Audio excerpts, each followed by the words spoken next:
Haleluya, bagi kita semua anak-anak Tuhan, mohon percaya dimanapun berada, khususnya Jemaat GPD Victory.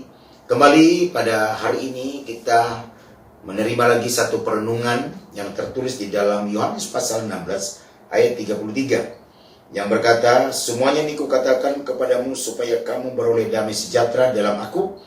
Dalam dunia kamu menderita penganiayaan, tetapi kuatkanlah hatimu, aku telah mengalahkan dunia. Nah, dalam pembacaan ini dikatakan bahwa supaya kamu beroleh damai sejahtera walaupun kamu dalam penderitaan.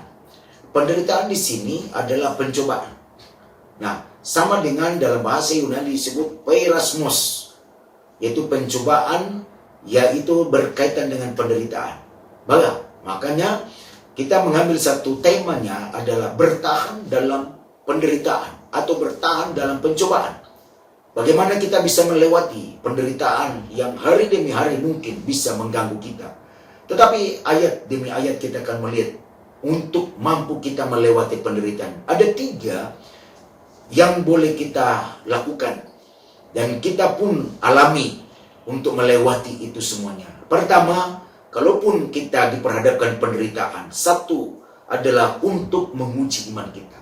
Menguji sejauh mana iman kita kepada Tuhan, sama dengan yang dikatakan oleh Yakobus pasal 1, dikatakan di sana pada ayat yang ketiga, sebab kamu tahu bahwa ujian terhadap imanmu itu menghasilkan ketekunan. Jadi pertama ini, ketika kita diperhadapkan penderitaan, ujian, dan persoalan, adalah membuat supaya lebih, dikatakan sana, lebih menghasilkan iman kita di dalam ketekunan.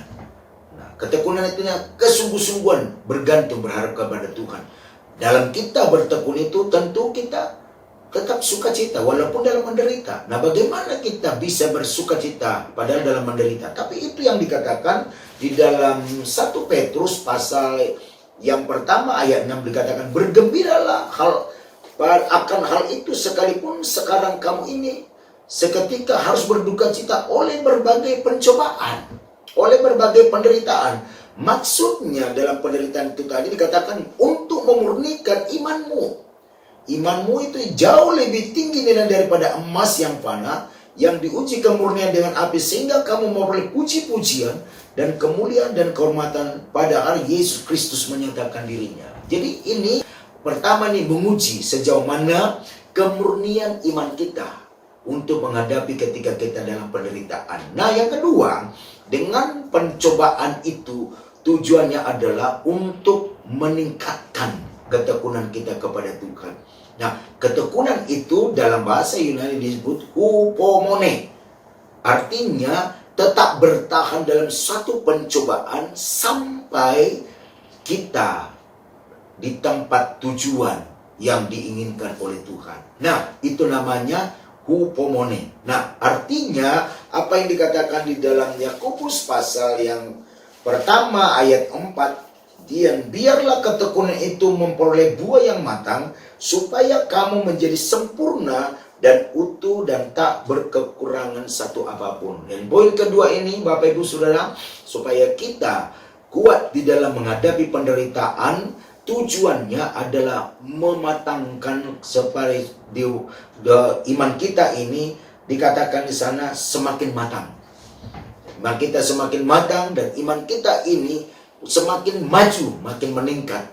Dan itulah sebabnya kita dikatakan sana bertahan untuk melewati semuanya penderitaan. Itu yang dikatakan, sebab dikatakan juga dalam Yakobus pasal 5 ayat 11 berkata, sesungguhnya kami menyebut mereka berbahagia mereka yang bertekun.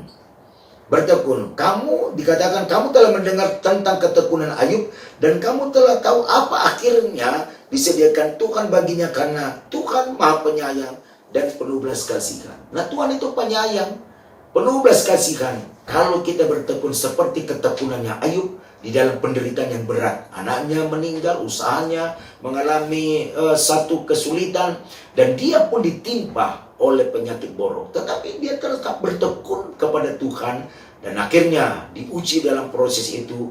Dia boleh bertahan, dia boleh kuat.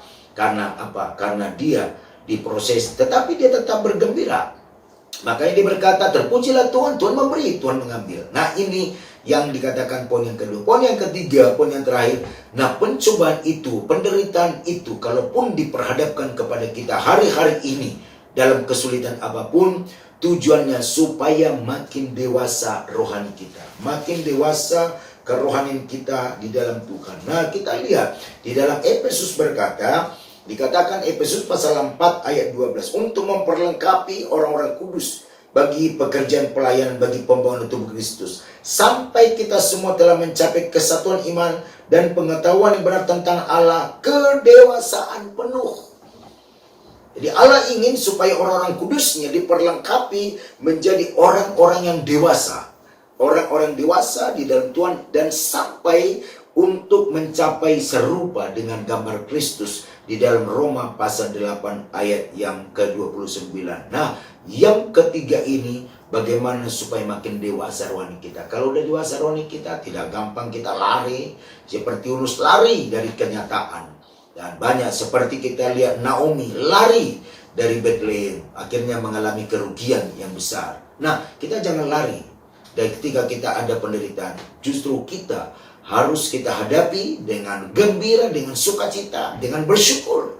Karena kita tahu di balik syukur itu ada kekuatan, dan di balik penderitaan itu pasti ada kesudahan. Karena itulah maka nasihat Yesus pada ayat yang terakhir saya akan bacakan. Nasihat Yesus dikatakan pada Matius pasal 24 ayat yang ke-13 dikatakan di sana, tetapi orang yang bertahan sampai kesudahan akan selamat. Nah, mari kita bertahan menghadapi semua penderitaan apapun yang sedang terjadi hari-hari ini, maka ujungnya kita selamat. Dan Tuhan beri kekuatan seperti dikatakan Yohanes pasal 16 ayat 33 tadi, damai sejahtera ada pada kamu, karena itu hendaklah engkau kuat di dalam Tuhan. Puji Tuhan, inilah perenungan pagi, siang, sore bagi kita sepanjang hari ini.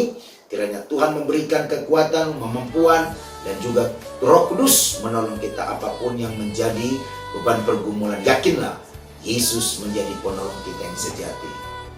Tuhan Yesus memberkati kita semua. Haleluya. Amin.